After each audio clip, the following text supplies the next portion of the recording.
So welcome back to Outdoors with the Morgans. That was absolutely perfect timing.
What a beautiful load of firewood poles right here. Really, really nice. This came from Adler and Sons, and I'll tell you the backstory here in a second. But a real nice load, mostly cherry. Like this is cherry down here. A little bit of maple mixed in, more cherry, maple. I see some red oak in here. Really nice load. He's going to get a another load right now. It's going to rain all day long, but he can get it out on the other end and he can get down here. So that'll be just great. Pretty excited about this. Tell you how this all went down. So just at the road, probably less than a mile away, one of the last remaining farms around here. I mean, it hasn't been farmed for a long time, but one of the last big pieces of property was sold to a developer. I knew the owner, great guy, he's an older gentleman, and I knew this was in the works for years. Well, this past week, I saw they started moving some dirt. Most of it is fields, but there was one section of woods, probably 20, 30 acres, I'm guessing, back in the back. And it was logged probably 4 or 5 years ago. And the other day I was driving by, I saw a bunch of excavators, dozers, they're stripping topsoil. Then I saw a feller buncher back there. So yesterday I was driving down the road and I thought I'm gonna just stop in, see if they're selling any firewood poles. Turns out it was my friends at Adler and Sons that are doing the clearing. So I called Chris yesterday, texted him, and he texted me first thing this morning, probably 6:30, and said, Bill, we'll bring a couple loads over today. So I had to kind of run down here, get everything moved out of the way. But yeah, we'll be good to go for a while. These are very big loads and perfect size for firewood. That 10 to 15 inch diameter kind of stuff, long poles, really, really nice. Giant load number 2.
wood now.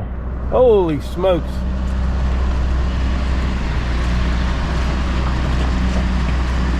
We are in the wood. All right, it is Saturday morning, and it's a beautiful morning. The sun's shining, clear skies. But yesterday, after I got those 2 loads of firewood poles, it rained all day long. And then last night we had 2 or 3 rounds of real heavy thunderstorms. But the driveway, it held up really well. If you remember, did a bunch of work down here, put a new culvert pipe in, and fixed up the ditch line, but everything worked good there. And then this afternoon, they're calling for more storms and strong winds. So hopefully the power doesn't go out like it did last Saturday, but we'll see what happens. Right now, I need to run over and see Tom from Concrete with the Hauses. I mentioned the other day, he's getting my old sawmill, the LX 150, and he's going to pour a pad for it. So I said, I'll just run over there. We'll kind of pick a good spot for it and go over like the workflow, where the slabs go, where you take the boards off the mill and all that kind of stuff, so you can put the pad in the right place. So let's head over there and see Tom, and then we'll come back here to the house. We may cut some wood this afternoon. It's all going to depend on the weather, but right now, looks beautiful. So I'm here with Tom from Concrete with the Hauses. As I said, the LX 150 is coming over here, and we were looking for a good spot to put it. How many times have you changed your mind, or both of us changed? Oh boy, well, even before you got here, I've been all over this place. You know, at first I'm over there, but it's noisy. I don't know if I want it down there in case they're at the pool and I'm sawing. So that was definitely a no. Down on the hillside, up here. I was even thinking up front, closer to the lane. That didn't last very long either. I think here is the spot. Yeah, I think so right here. Too. We're undercover, close to undercover. I could always extend this roof if I wanted to. There's my coil stock. There's my brake. I'm gonna get started bending my aluminum around there. A lot of people mentioned that on my channel. When are you gonna get that done? So I'm getting there, I'm getting there. Takes time. This will be a good spot. Like we were talking, you need to get to both sides of the mill. Yeah. You know, one side for your finished product, at least the way I do it. Everyone does it different. One side for your slabs and your sawdust. And so if we come out, if we're running it this way, how far should I come out? I sent you that text the other day. I forget, was it 26? 26? I think it was 26 feet. 3, 6, 9, 12, 15, 18, 21. So about out to here. Yeah. Oh boy. Yeah. And really, you don't have to come, because that was allowing, you know, quite a bit on both ends. Those ends aren't the important. The ends aren't. You could even shorten that up. I sent the overall dimensions of the mill. Okay. And you could even have it, you know, start it right up there, right against that pad. And yeah. Well, what'd I say? 22 feet or something. I'll look it up again. It was 20 something. So I'll go 24. Yeah. Heck, what's 2 more feet, right? Right. I'll go 26. You know a good concrete guy. Yeah. And like I said, you got half the battle won with all the equipment for moving logs and stuff. And you pretty much always have something here. Oh, yeah, always something. The question is, will it start? Yeah, everything runs pretty good. So we'll just get this pushed down and start digging this out. And heck, I'll try and make this happen this week. So then maybe if you next get it weekend. this week, next weekend I'll bring it over. Great. We'll bring it over on the deck over. It'll only take us an hour or two to get it set up, and I'll bring a log over. I can't believe you're giving it to me. Mike Morgan, you're a great guy. Yeah. But don't forget to check out Tom's channel, Concrete with the Hauses. Thank you very much. He's going to get to work on this, I think, and I'm going to go do something before the storms come this afternoon. We don't have much time. Yeah. I think it's coming back in about 2 hours. Yeah. So, yeah, this may not happen for Monday, but we'll see. I was, you know, just start chipping away at it. All right, Tom, nice seeing you. Thanks, Mike. See ya. All right, just got back to the house here, came down to the wood yard, but I'm telling you, I've just been staring at this pile of firewood poles right here. I have to say, this is the nicest 2 loads that I have ever seen. You know, if you see pictures from out west, they've got those log trucks with nice, long, straight firewood poles on them. But that's not normally how hardwoods grow around here. You know, you'll get maybe 20 feet of straight, and then it gets a little bit squirrely. Firewood poles around here usually don't look this nice. But for me, this is perfect size material. You know, these are some of the bigger ones right here, like this maple right here, maybe 14 inches in diameter. That's a real nice red oak right there. I can actually get probably a saw log out of that one end. But this is primarily cherry, maple, and a little bit of red oak. Now the red oak, when we start cutting, I'm gonna set it aside. That'll be for next year, not this coming winter, the following winter. But the cherry and the maple, even though it's the 1st of April right now, that stuff dries pretty quick. It'll be ready to go for this winter. But I probably have, I don't even know. I probably have at least 2 years worth of wood. You know, I got all this. I got a big pile out in the woods right there. I got a bunch down on the other side of the wood bunker, and the wood bunker's half full and the woodshed's half full. So for what I sell and what we use, I've got at least 2 years worth, maybe even more than that. There are 2 reasons that I got this wood. Number one, it was so close to me. Like I said, it was right out the road. I think I mentioned that earlier in the video. And number 2, I mentioned the other day, I did a video talking about preparedness, and this is part of being prepared. Not only for heat for ourselves, but also to be able to sell firewood as well. And it's kind of makes me feel, you know, warm and fuzzy knowing that I got a couple years worth of wood down here at the wood yard and in logs out in the woods.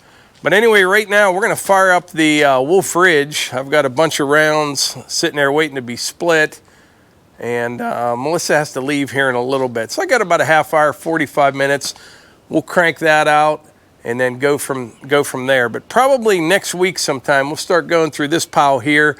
I'd kind of like to get that moved. It's not in the best place, but it's the only place I had room for it. So we'll start getting that cut up, and then we'll get some help. I'll get Levi, Christian, maybe even a couple buddies, and we're gonna take a day and just split wood. I mean, a lot of wood. Those poles are super nice. We'll be able to cut them up real quick with the excavator, holding them up off the ground, whack them all to length. We'll probably fire up both the Split Force and the Wolfe Ridge. I've got probably 12 or 13 baskets filled with wood right now, but I've got another 25 that are empty. And then Levi will start filling them, fill up the woodshed, fill the wood bunker again, and we'll be good.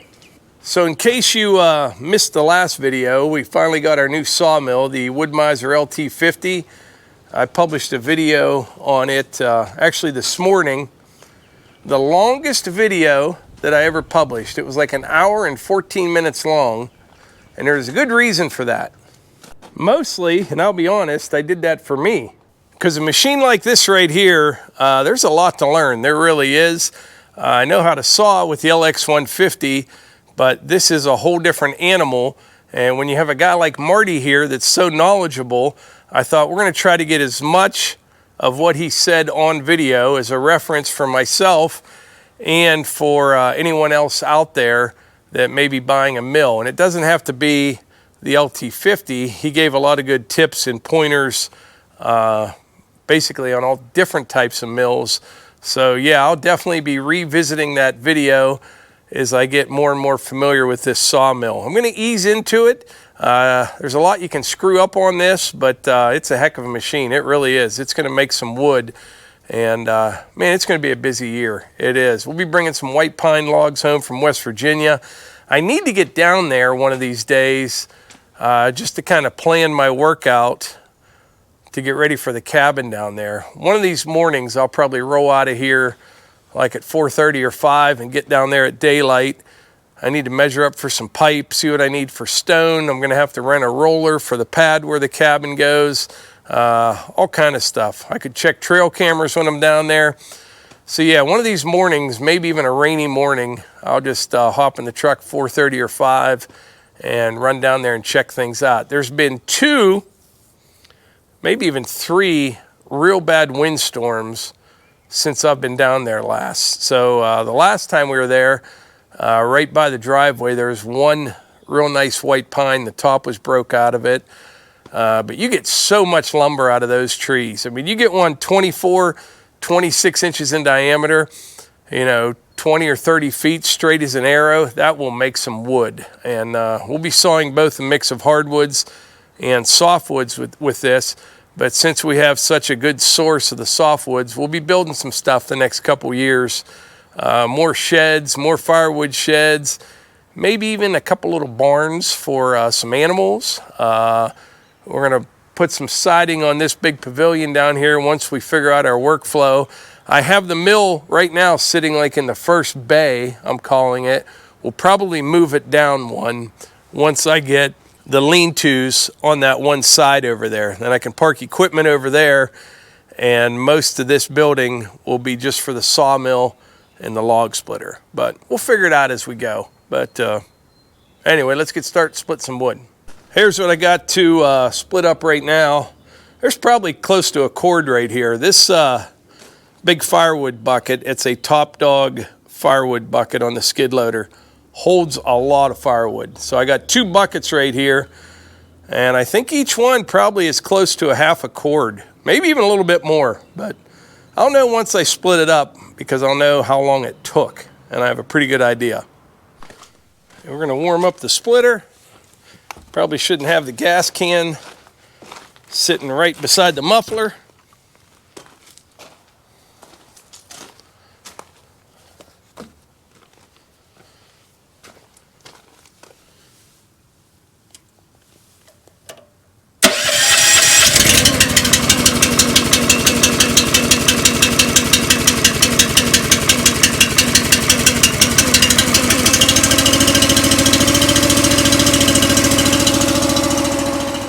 Seeing that Honda engine on there got me thinking.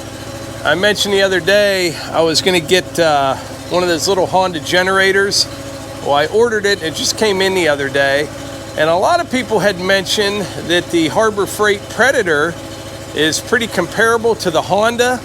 So I think Levi is actually going to get one of those. We both have bigger generators, but I was looking for something small.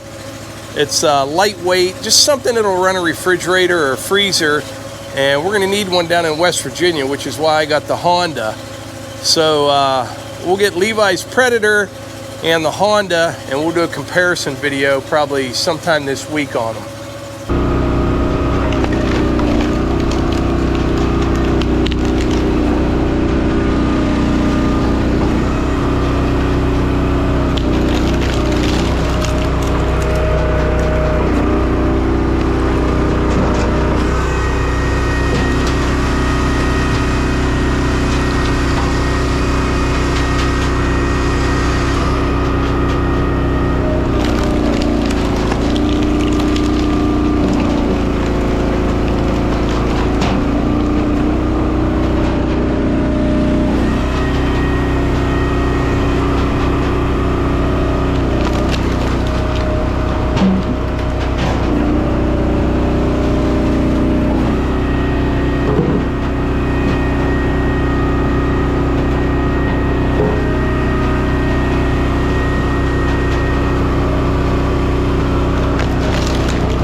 All right, Melissa just texted me. I got to head up to the house. I got about half of this split up, but running this Wolfe Ridge, you may have noticed I ran the 6-way wedge for a little while, and when I'm working by myself, I find that I use the 6-way wedge a little bit more than I normally do, and the reason is I can kind of pick and choose the right rounds for a 6-way wedge. I only use it when you get like those 12 to, I don't know, 15, maybe 11 to 15 inch diameter rounds. I'll use the 6-way. So if I'm working by myself, you know, I'll pick through those, split them all up, then put the 4-way back on. But it's got to be a specific size, at least for me, to use the 6-way wedge. And this machine right here, it just cranks out the firewood, but it is probably 3, maybe even 4 times faster with one other person. You know, you'd think 2 people would be twice as fast. It's probably 3 or 4 times as fast with 2 people. One guy just on the controls and the other one just keep feeding it way, way faster. So maybe this evening, we'll see what the weather does. I'll come back down, finish this up, or maybe Melissa can come down and help. We'll see. But anyway, it's been a pretty big week around here. We got the new sawmill, got a really nice jag of firewood poles there. That'll keep us busy for a while. Basically, we're just creating more work for ourselves, but I like it that way. I always like having something to do. And when I was over at Tom's place, we were talking off camera for a little bit, and he's the same way. But I said, I can't remember the last time, like where I just sat there and thought, I don't have anything to do. But I like that. I like always having something to do. I always like staying busy, and we have a lot to do. It's going to be a very busy year. And now that we're getting close to springtime, weather is going to be kind of taken out of the equation a little bit. You know, you always have rain that slows things down, but it's nothing like the mud season, you know? So we're going to have a real busy year, and I'm looking forward to it. But I think that's about it for today's video. Don't forget, check out Tom's channel, Concrete with the Hauses. You won't be disappointed there. And that's about it. Appreciate you being here. We'll catch you on the next one. We got to get one more look at this. I think I'm going to take a picture and make it my screensaver on my phone. It's beautiful.